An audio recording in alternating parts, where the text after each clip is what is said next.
Lamentation, chapitre 3. Je suis l'homme qui a vu la misère sous la verge de sa fureur. Il m'a conduit, mené dans les ténèbres, et non dans la lumière. Contre moi il tourne et retourne sa main tout le jour. Il a fait dépérir ma chair et ma peau, il a brisé mes os. Il a bâti autour de moi, il m'a environné de poison et de douleur. Il me fait habiter dans les ténèbres, comme ceux qui sont morts dès longtemps. Il m'a entouré d'un mur, pour que je ne sorte pas. Il m'a donné de pesantes chaînes. J'ai beau crier et implorer du secours, il ne laisse pas accès à ma prière.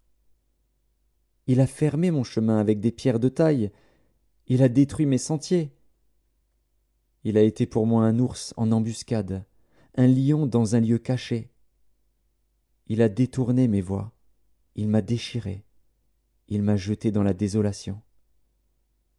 Il a tendu son arc, et il m'a placé comme un but pour sa flèche. Il a fait entrer dans mes reins les traits de son carquois. Je suis pour tout mon peuple un objet de raillerie, chaque jour l'objet de leurs chansons. Il m'a rassasié d'amertume, il m'a enivré d'absinthe. Il a brisé mes dents avec des cailloux, il m'a couvert de cendres. Tu m'as enlevé la paix. Je ne connais plus le bonheur. Et j'ai dit, ma force est perdue, je n'ai plus d'espérance en l'Éternel. Quand je pense à ma détresse et à ma misère, à l'absinthe et au poison, quand mon âme s'en souvient, elle est abattue au-dedans de moi. Voici ce que je veux repasser en mon cœur, ce qui me donnera de l'espérance. Les bontés de l'Éternel ne sont pas épuisées. Ses compassions ne sont pas à leur terme. Elles se renouvellent chaque matin. Oh, que ta fidélité est grande! L'Éternel est mon partage, dit mon âme. C'est pourquoi je veux espérer en lui.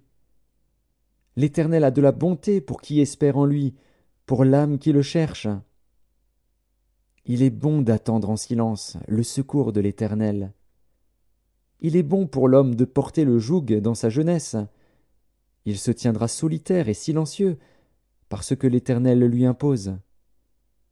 Il mettra sa bouche dans la poussière, sans perdre toute espérance. Il présentera la joue à celui qui le frappe, il se rassasiera d'opprobre.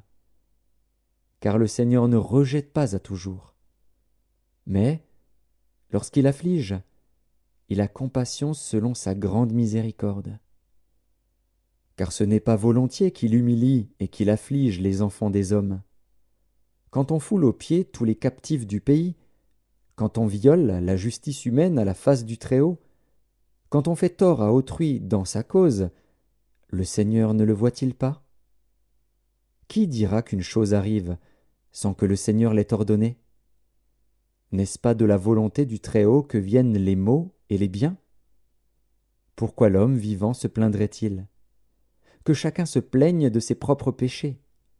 Recherchons nos voies et sondons, et retournons à l'Éternel.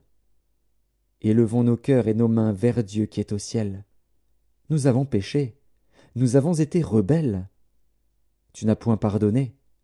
Tu t'es caché dans ta colère, et tu nous as poursuivis. Tu as tué sans miséricorde, tu t'es enveloppé d'un nuage pour fermer accès à la prière. Tu nous as rendus un objet de mépris et de dédain au milieu des peuples. Ils ouvrent la bouche contre nous, tous ceux qui sont nos ennemis. Notre partage a été la terreur et la fosse, le ravage et la ruine. Des torrents d'eau coulent de mes yeux, à cause de la ruine de la fille de mon peuple. Mon œil fond en larmes, sans repos, sans relâche, jusqu'à ce que l'Éternel regarde et voie du haut des cieux. Mon œil me fait souffrir, à cause de toutes les filles de ma ville. Ils m'ont donné la chasse comme à un oiseau, ceux qui sont à tort mes ennemis. Ils ont voulu anéantir ma vie dans une fosse, et ils ont jeté des pierres sur moi. Les eaux ont inondé ma tête. Je disais, je suis perdu. J'ai invoqué ton nom, ô Éternel, du fond de la fosse. Tu as entendu ma voix. ne ferme pas l'oreille à mes soupirs, à mes cris. Au jour où je t'ai invoqué, tu t'es approché, tu as dit, ne crains pas. Seigneur, tu as défendu la cause de mon âme, tu as racheté ma vie. Éternel, tu as vu ce qu'on m'a fait souffrir. Rends-moi justice. Tu as vu toute leur vengeance, tout leur complot contre moi. Éternel, tu as entendu leurs outrages, tout leur complot contre moi, les discours de mes adversaires et les projets qu'ils formaient chaque jour contre moi. Regarde quand ils sont assis et quand ils se lèvent. Je suis l'objet de leurs chansons. Tu leur donneras un salaire, ô Éternel, selon l'œuvre de leurs mains. Tu les livreras à l'endurcissement de leur cœur, à ta malédiction contre eux. Tu les poursuivras dans ta colère, et tu les extermineras de dessous les cieux, ô Éternel.